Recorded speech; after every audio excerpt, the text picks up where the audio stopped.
Yeah, and thank you, Karen. The first thing that I would like to say is that this is joint work with Karen and with Max Gunzberger.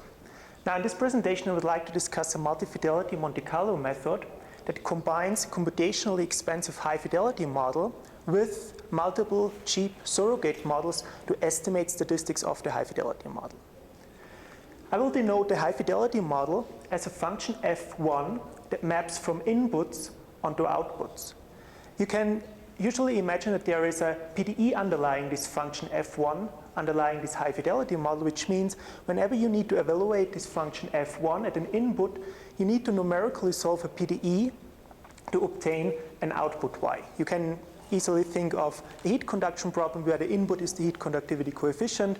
The PDE model that's underlying f1 is the heat equation that you solve numerical with, say, the finite element method. And the output of interest could be the average temperature on the boundary of the domain. Now we say we have additionally given a random variable c, and what we are interested in is estimating the expected value of the outputs of this high fidelity model f1 under this random variable c. And I denote the statistics with s. Now the most common approach I would say to estimate such statistics is use a crude Monte Carlo approach where you draw n samples c1 up to cn from your random variable c. You evaluate the high fidelity model f1 at all those realizations, average over it, and you obtain the Monte Carlo estimate. I denote the Monte Carlo estimate as y bar 1n, where the 1 stands here for the high fidelity model f1 and the n for the n realizations. You can think of this Monte Carlo approach, and we have heard many talks about this already, as a many query application where you receive an input, you evaluate the high fidelity model, and you propagate the output back, and then repeat this thousands, maybe even millions of times. Now, I said there's a PDE underlying f1, and this already suggests that f1 is computationally expensive, and therefore this standard approach where you just plug in the high fidelity model is usually computationally intractable. Now, one approach that people often use is they use surrogate models. Surrogate models provide an approximation of the output of the high fidelity model with a certain acceptable accuracy, and often achieve significantly reduced costs, often by orders of magnitudes. Now, just to give you an idea what I mean by surrogate models here, I distinguish between 3 types of surrogate models. The first one are simplified physics surrogate models. For example, you could have a nonlinear PDE underlying your f1, and you just solve the linearized version. That's what I call a simplified physics model. We also can have data fit surrogate models, which simply learn the input-output map given by the high-fidelity model and completely ignore that there's a PDE underlying this f1. For example, support vector machines, Gaussian process regression, kriging, neural networks, just standard linear interpolants from inputs to outputs can be such data fit surrogate models. And the third type of surrogate models that I would like to mention here are projection-based reduced models. They use data to find low-rank structure in the states underlying this high-fidelity model, and then still use the PDE to project into this low-dimensional space. So I don't want to go into details of the surrogate models. I just would like to show that there's a relatively broad, there are many different types of surrogate models that we would like to consider in this presentation here. Now, the classical approach with the surrogate models is that you use them instead of the high-fidelity model. So the high-fidelity model is replaced by the surrogate model in this many query application in this Monte Carlo approach.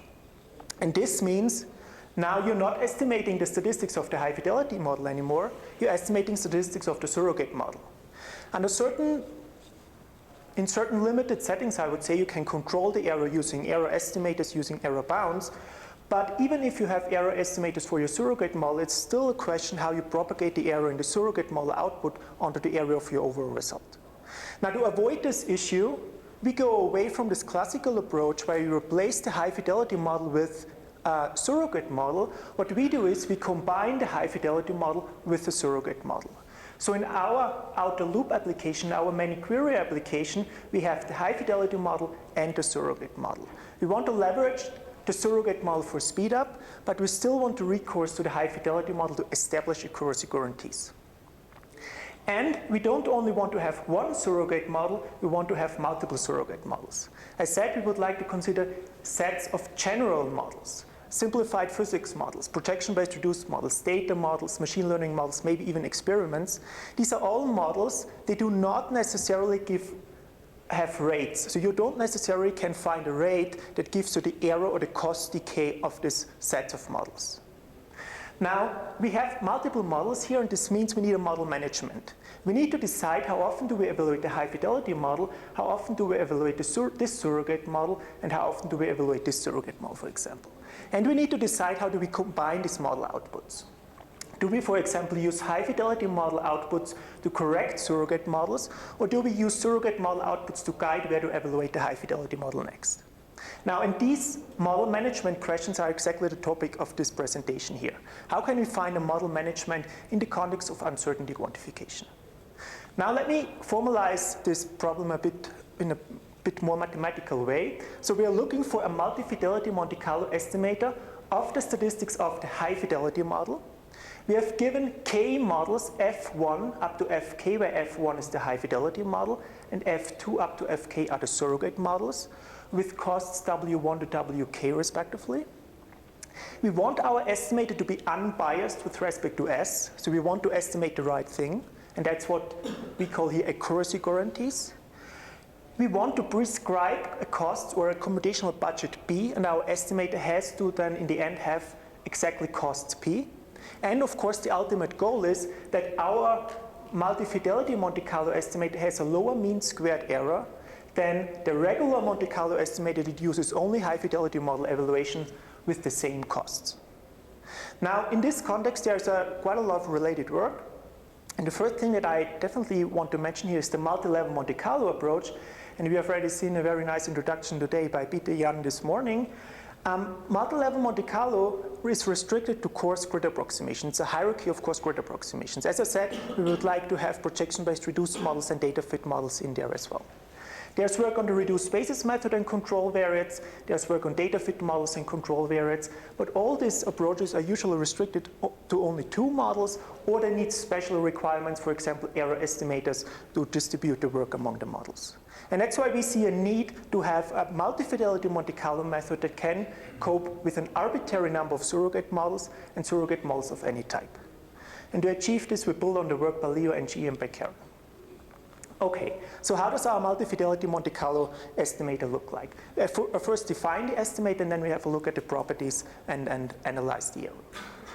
So I define the number of model evaluations as m. m1 is the number of evaluations of model fi, and I impose that model f1, the high fidelity model, is evaluated fewer or equal many times the model f2, which in turn is evaluated fewer or equal many times the model f3, and so on. We then draw mk realizations of our random variable c, c1 to cmk. Remember that mk is the largest number that we have here. And then we evaluate each model fi at the corresponding c1 to cmi realizations that we have drawn from the random variable c. And these are the model outputs. And then we derive MC estimates. First, we have here y bar 1 m1, which is the MC estimator that uses the m1 model evaluations of the high fidelity model. Then we have y bar 2 m2, which uses the m2 model evaluations of the surrogate model f2, and so on. And then we have the MC estimator y bar 2 m1, which uses only the first m1 model evaluations of the m2 evaluations of f2, and so on. And then we combine this MC estimates in a control variate framework. Our multi-fidelity Monte Carlo estimate is S hat, where we have here the Monte Carlo estimate that comes from the high fidelity model, and we have here k-1 control terms which are from the surrogate models. And additionally, we have a control variate coefficient that we can choose. Now, what are the properties of this multi-fidelity Monte Carlo estimator? First, we know the costs. The costs are the sum over the number of models of mi times wi. Mi is the number of times that I evaluate model fi, and wi is the cost of one model evaluations of fi. And then we know, or we can show, that the multi-fidelity Monte Carlo estimator is unbiased. And this is now a key aspect of this approach here. We did not make any assumptions on the surrogate models at this point. We did not make assumptions on the error, on the type, but we still can say that we have an unbiased estimator in the end. Now, this distinguishing feature of our multifidelity Monte Carlo method is now that we choose the number of model evaluations M1 up to Mk in the control variate coefficients such that to minimize the mean squared error of this estimator, and we will not rely on rates to find the number of model evaluations because, as I said, they are usually not available for these general types of surrogate models that we are considering. Now, for that, let's first have a look at the variance, and it turns out that we can write down the variance in this formula here, and I don't want to go into detail through this formula, I just want to point out that it depends on the variance of each of these models separately. It depends on the number of model evaluations M, it depends on the control variate coefficients alpha, and it depends on the correlation coefficient rho I. And the rho I is the correlation coefficient between the high fidelity model and model Fi. Now we cannot at this point change or modify this variance or the correlation coefficient. They are given by the surrogate models, but we have as degrees of freedom the number of model evaluations and this control variate coefficients. So now we want to choose them to minimize the mean squared error, and we know it's an unbiased estimator, so the MSE equals the variance, and we can set up an optimization problem and say we minimize over the number of model evaluations and over the control variate coefficients, and our objective function is to minimize the variance. And to guarantee the computational costs of P, we have an additional constraint here. Now we can write down this optimization problem, but of course the question is now, do we have a unique and analytic solution for it? And yes, we have such a solution if the models are ordered descending with respect to the squares of the correlation coefficients, and if the costs and the correlation coefficients satisfy certain inequalities. Now these inequalities are violated if you have a surrogate model that's expensive to evaluate and that has only a low correlation coefficient to the high fidelity model. In other words, if you have a bad surrogate model, then those conditions will be violated, and it more or less tells you drop that surrogate model, it does not help you at all. Now, at this point, we have now answered the model management questions. We know how to combine the models, we use the control variate framework, and we know how to distribute the work among the models by using this optimization problem. Now, of course, we're interested, how does our approach compare to a benchmark estimator? And the benchmark estimator is here a Monte Carlo estimator that uses only the high fidelity model and that has the same costs P. Now, what we can show is that our multifidelity Monte Carlo estimator has a lower mean squared error than this benchmark Monte Carlo estimator if this sum is less than 1. And this is again a key point of this method here, that we are not deriving a condition on each of the models separately, on each of the costs and the correlation coefficients separately, but we say our multifidelity Monte Carlo estimator is better than the benchmark estimator if the sum over all model properties satisfies a certain condition. And this shows that in this multifidelity Monte Carlo estimator, it's not that important how each model behaves separately on its own, but it's the interaction between the models what drives the efficiency of this estimator. And this is what we will see now in the numerical results as well.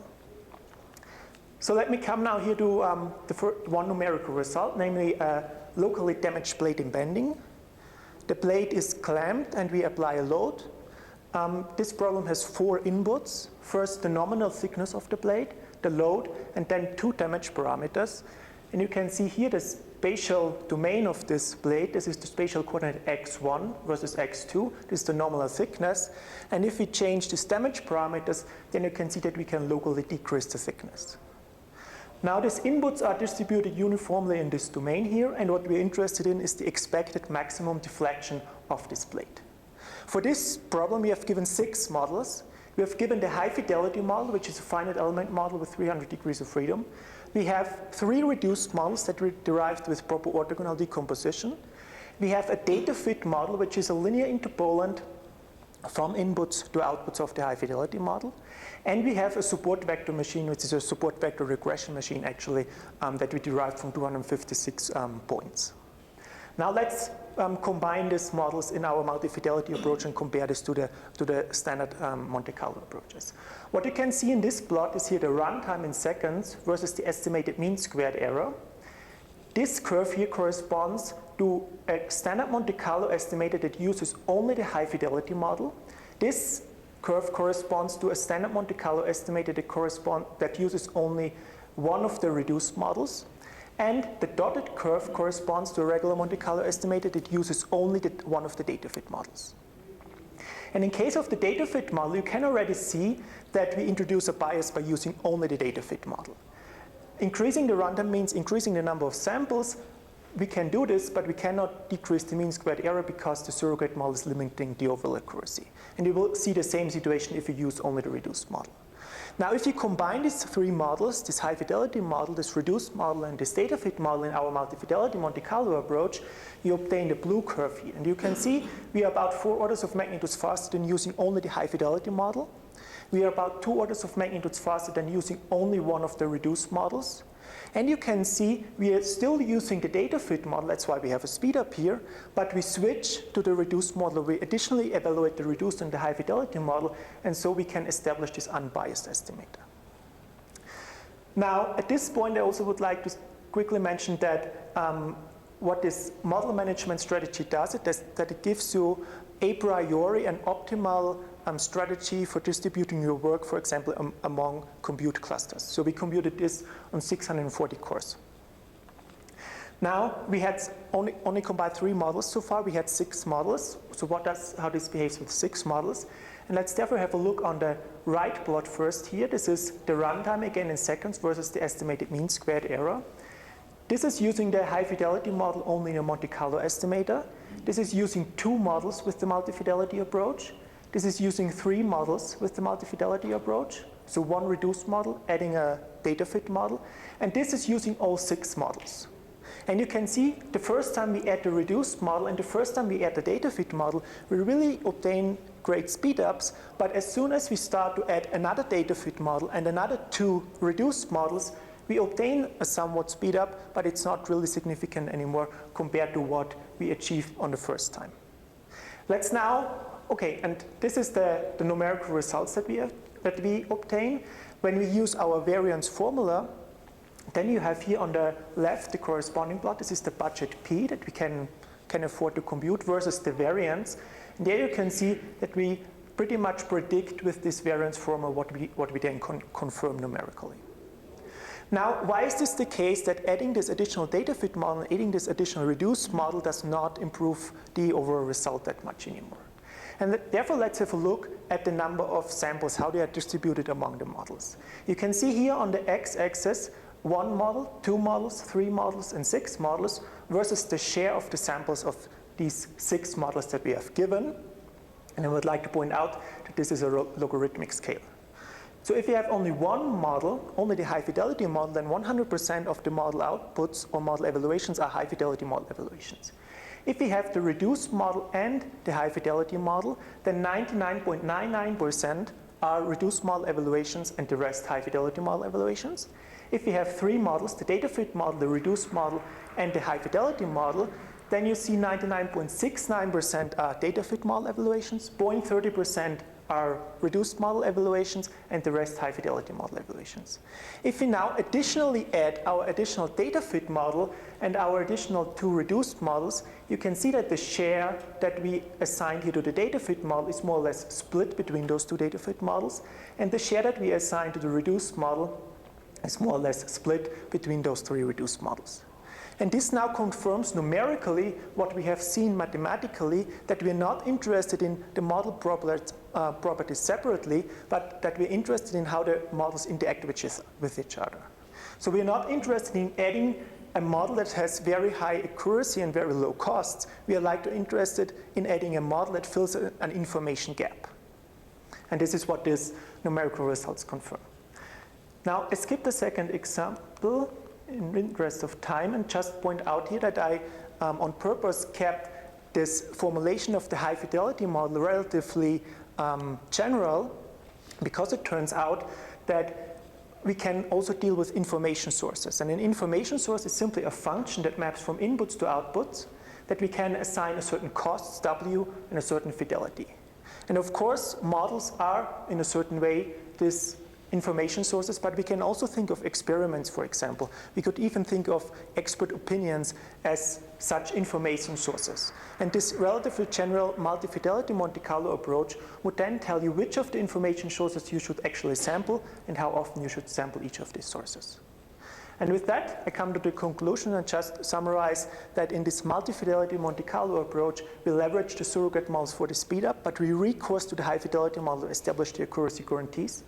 We are using here an optimization problem to balance the number of model evaluations among the models because we don't have rates available for these sets of general models. It's an unbiased estimator, and it's applicable to any type of surrogate models or information sources as one of those functions that I've designed on previous slides. And with that, I thank you for your attention, and I'm open for questions. Question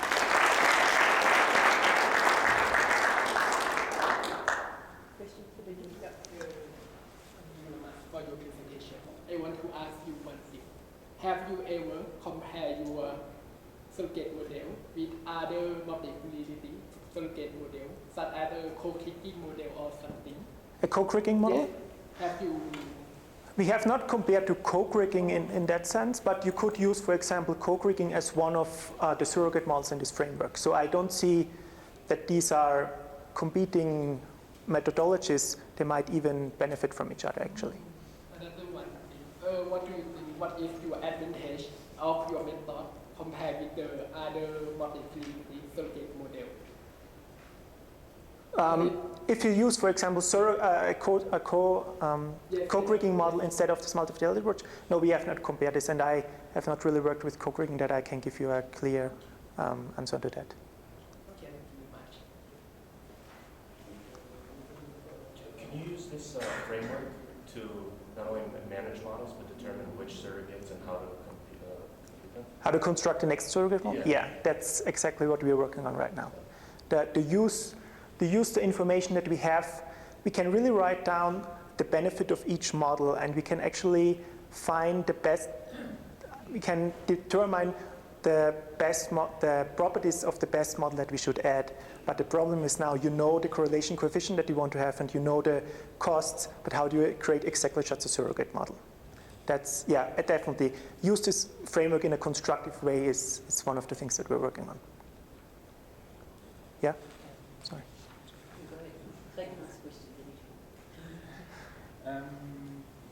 My question was, is there an easy way to choose specifically which surrogate model would work more efficiently depending on what inputs you get?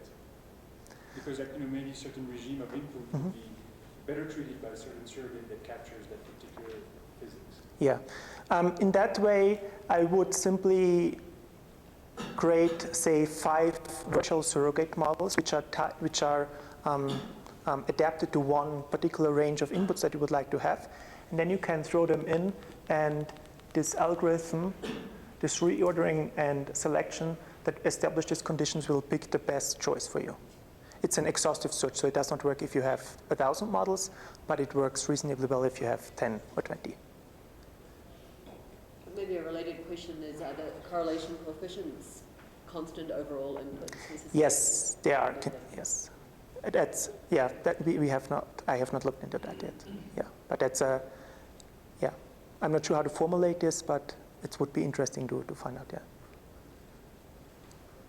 Questions? Did you have a question?